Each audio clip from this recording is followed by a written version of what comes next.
जय गुरुदेव। क्या भारत की इकॉनमी वाकई में मर चुकी है?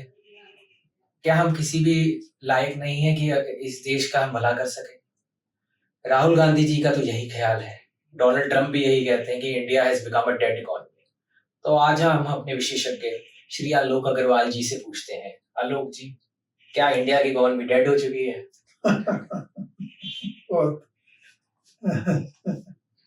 देखिए, आजकल ट्रंप विश्व के सबसे ताकतवर देश के राष्ट्रपति हैं और जो पीछे लगभग जब से उन्होंने दूसरी बार कार्यभार संभाला है तब से उनका जो एक्शंस हो रहे हैं वो इस तरीके के हो रहे हैं कि देश का ना तो उनके देश में और ना ही विश्व में, क्योंकि वो अमेरिका के प्रेसिडेंट है इसलिए सब उनको सीरियसली लेते हैं जी। लेकिन साथ साथ जिस तरीके के वो आगे बढ़ते हैं, जेलेंस्की के साथ उन्होंने किया, मीटिंग्स में कहते हैं, जैसे उनके आउटबर्स्ट होते हैं, तो उससे लोग उनको उतना सीरियसली नहीं ले पाते हैं। ये बड़ी दुर्भाग्यपूर्ण स्थिति है। इसी प्रकार के एक आउटबर्स्ट में उन्होंने कह दिया कि इकोनॉमी रशिया की और इंडिया दोनों की इकोनॉमी डेड है।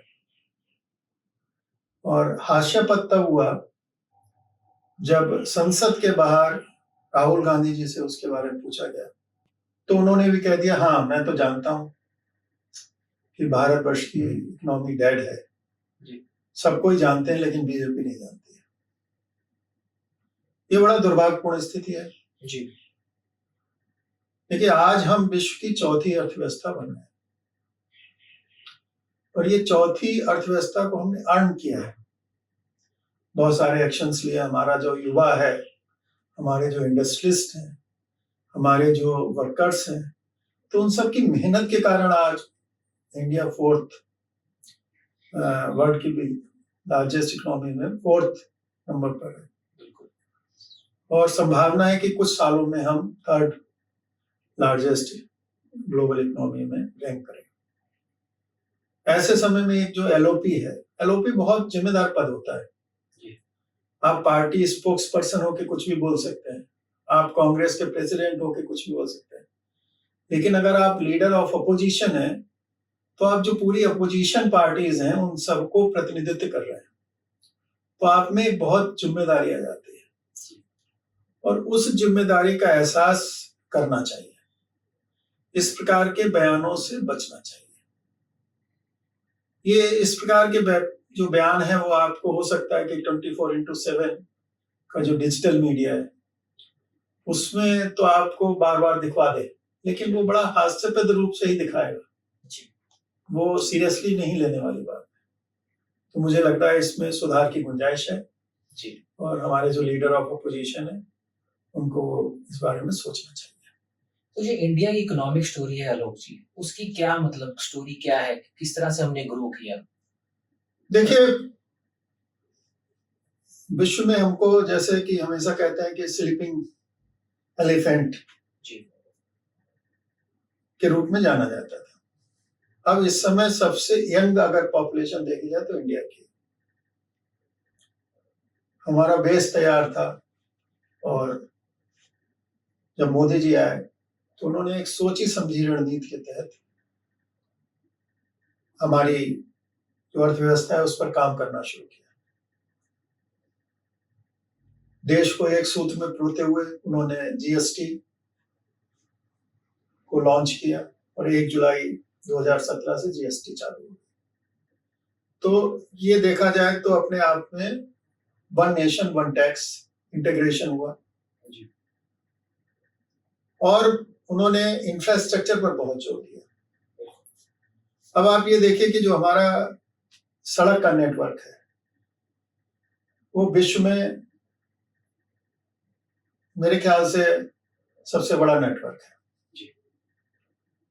और साथ साथ आप ये देखिए कि जो हमारा रेलवे बजट जो पहले सामान्य बजट के साथ साथ जो जनरल हमारा बजट अनाउंस होता था उसके साथ साथ रेलवे बजट भी आता था जी। तो उन्होंने इंटीग्रेट कर दिया। रेलवे की बहुत इंपॉर्टेंस है हमारे यहाँ, क्योंकि हमारी जो इकोनॉमी है उसको रेलवे बहुत सपोर्ट करती है। अभी इन्होंने इंडस्ट्रियल कॉरिडोर बना दिया है, जिससे कि इंडस्ट्रियल गुड्स रेलवे अलग से लेके जाते हैं जी। तो ऐसा बहुत प्रयास किया गया है। आप ये देखिए कि जो हम लोगों ने रेल का स्वरूप कभी सोचा था, क्योंकि डेवलपिंग कंट्रीज या अंडर डेवलप्ड कंट्रीज का होता था काले डिब्बे, काला इंजन और लाल डिब्बे, तो वो बदल गया है। आज हमारी जैसे जापान में रेल्स होती हैं या किसी भी विकसित देश की जो रेल व्यवस्था है, लगभग वैसी व्यवस्था बनने जा रही है और सब देश में ही निर्मित हो रहा है जी। अभी हमारे एक बार रेल मंत्री थे तो उन्होंने बताया कि जब ये वंदे भारत शुरू करना था तो वो जापान विजिट कर आए, जर्मनी विजिट कर आए और एक प्रपोजल पुट अप हुआ कि हम जापान या जर्मनी से ये रेल के कोचेस लें। लेकिन प्रधानमंत्री ने कहा क्यों नहीं हम इसको इंडिया में बनाए, और आज देखिए कि हमारा ये स्थिति है कि हर 15 दिन में एक नई रेल दौड़ रही है। तो इन सब चीजों के कारण इंफ्रास्ट्रक्चर बहुत बड़ा रोल प्ले करता है हमारी जीडीपी में जी, क्योंकि जो कोर सेक्टर्स हैं वो हमारी जीडीपी को लगभग 40% के आसपास कंट्रीब्यूट करते हैं। फिर उसके बाद हमारा सर्विस सेक्टर आ जाता है जी। तो इस तरीके का अगर आप देखें तो हमारी जीडीपी बहुत अच्छी तरीके से बढ़ रही है। आज सबसे ज्यादा तेजी से ग्रो करती हुई हमारी जीडीपी है जी।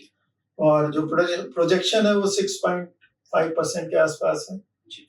और अगर ये ट्रंप की इकोनॉमिक्स, ट्रंप के टैरिफ उस पर लागू कर दिए जाएंगे तो लगभग 0.2-0.3% के आसपास ये कम होने की संभावना है। लेकिन सबसे अच्छी बात ये हुई है कि अभी जो ट्रंप ने टैरिफ लगाया है, कोई भी देश स्वतंत्र है अपने यहाँ इंपोर्ट किए जाने वाले माल के ऊपर टैरिफ लगाने के लिए, तो वो अपने जो जरूरतें हैं अपने हिसाब से वो टैरिफ लगा रहे हैं। और हो सकता है कि कंट्री स्पेसिफिक अलग अलग टैरिफ लगाएं, जिससे हो सकता है कुछ कंट्रीज के एक्सपोर्ट्स कम हो जाए।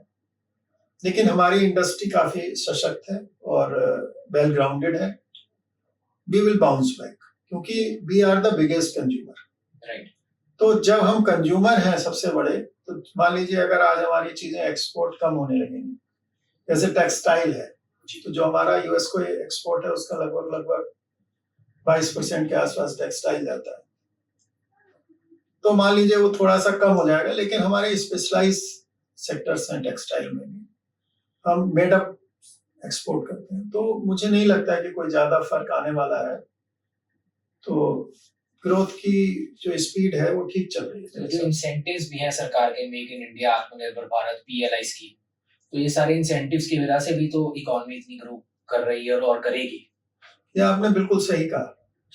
देखिए अभी प्रधानमंत्री जी ने एक वक्तव्य दिया, वोकल फॉर लोकल जी।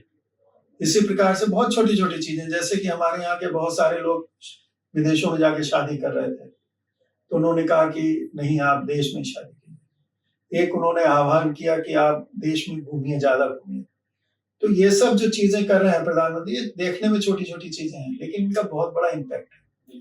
और देखिए हम जितना सेल्फ रिलायंट होंगे, हम जितना अच्छा खुद कंज्यूम करेंगे, तो भी हम ग्रो कर सकते हैं। चाइना को बहुत दिनों तक इन सब लोगों ने बांध कर रखा, लेकिन फिर जब वो खुला तो उसने आज वो विश्व की दूसरी बड़ी अर्थव्यवस्था बन गई है। तो प्रयास करने से सब कुछ संभव है।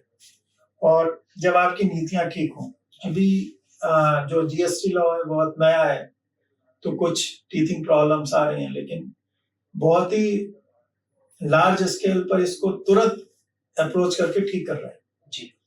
वो सब चीजें देखते हुए, इसी तरीके से आपने जैसे कहा पीएलआई स्कीम, अगर production linked income incentive scheme है तो उसमें आपको हर साल थोड़ा सा और प्रोडक्शन बढ़ाना है जी। और जैसे जैसे आप प्रोडक्शन बढ़ाएंगे वैसे वैसे आपको ज्यादा इंसेंटिव मिलेगा। तो इसमें बहुत सारे सेक्टर्स को फायदा हो रहा है और मेक इन इंडिया से फायदा हो रहा है। लोकल जो आपने कहा ना, वोकल फॉर लोकल, उससे भी फायदा हो रहा है। तो सरकार की नीतियां ठीक हैं, एमएसएमई सेक्टर्स को बहुत ज्यादा जोड़ दिया जा रहा है। बड़े सेक्टर्स को भी सपोर्ट किया जा रहा है। चाहे कितनी भी बात की जाए, जो हमारे बड़े इंडस्ट्रियल हाउसेज हैं, जैसे टाटा है, रिलायंस है, अडानीज है या एयरटेल है, जो जितने भी सेक्टर्स हैं उन सबको भी पुश दे रहे हैं, अच्छा पुश दे रहे हैं। तो मुझे ये लगता है कि ग्रोथ बढ़ेगी और आगे आने वाले कुछ समय में हम विश्व की सब थर्ड इकोनॉमी हो जाएंगे। और आप ये चीज देखिए कि जब आप इस तरीके से ग्रो करते हैं तो किसी ना किसी देश क्या सभी देशों को ये लगता है, जब आप इस तरीके से ग्रो करते हैं तो सभी देशों को ये लगता है कि उनको नुकसान हो सकता है, क्योंकि अगर एक पाई है तो उसका एक हिस्सा बड़ा हिस्सा लेने लग रहा है, तो रिटेलिएट तो करते हैं और अपनी तरफ से कोशिश भी करते हैं कि इस तरीके से विकास ना हो जी। लेकिन मुझे ये लगता है कि जैसे 1700 के आसपास जब हमारा था, तो उसमें हम लोग कंट्रीब्यूट कर रहे थे लगभग 30% के आसपास टोटल जीडीपी का कंट्रीब्यूट कर रहे थे। तो मुझे ये लगता है कि अभी हमारा कंट्रीब्यूशन जीडीपी में लगभग, मतलब टोटल जो विश्व की जीडीपी है उसमें हमारा 2-2.5% है, 3%। तो बहुत ज्यादा स्कोप है और ग्रोथ के बहुत ज्यादा चांसेस हैं। तो let us see what happens. आखिरी सवाल पर आऊं आलोक जी, तो क्या हेडविंड्स, क्या प्रॉब्लम्स हैं जो इंडियन इकोनॉमी को आगे फेस करनी पड़ सकती हैं, जिसके लिए हमें तैयार रहना चाहिए? देखिए, हम इस बात के लिए सजग रहना होगा कि बहुत सारी ऐसी फोर्सेस होंगी जो चाहेंगी कि हमारी ग्रोथ रुके, और उस चीज को हमें फेस करते हुए आगे बढ़ना है। जैसे कि अभी हमारे जो एफएम थे, उन्होंने ट्रम्प के टैरिफ पे बहुत स्पष्ट रूप से कहा कि हम अपने हितों का ध्यान रखते हुए और जो भी उनके लिए ठीक लगेगा वो करेंगे। तो we are in a good position, we are in good hands also, and मुझे नहीं लगता है कि कोई छोटी मोटी चीजें जो कि सभी इकोनॉमीज में होती हैं वो हमें रोक पाएंगी। अब हम चल पड़े हैं और चलते चलते आगे जो भविष्य है वो स्वर्णिम है, ऐसा मुझे लगता है। चलिए आलोक जी, भारत की इकोनॉमी ना मरी है, ना मरने देंगे। हाँ, ये तो नहीं है। आपका हमारे दर्शकों से अपने विचार साझा करने के लिए एक बार फिर धन्यवाद। Thank you. जय गुरु।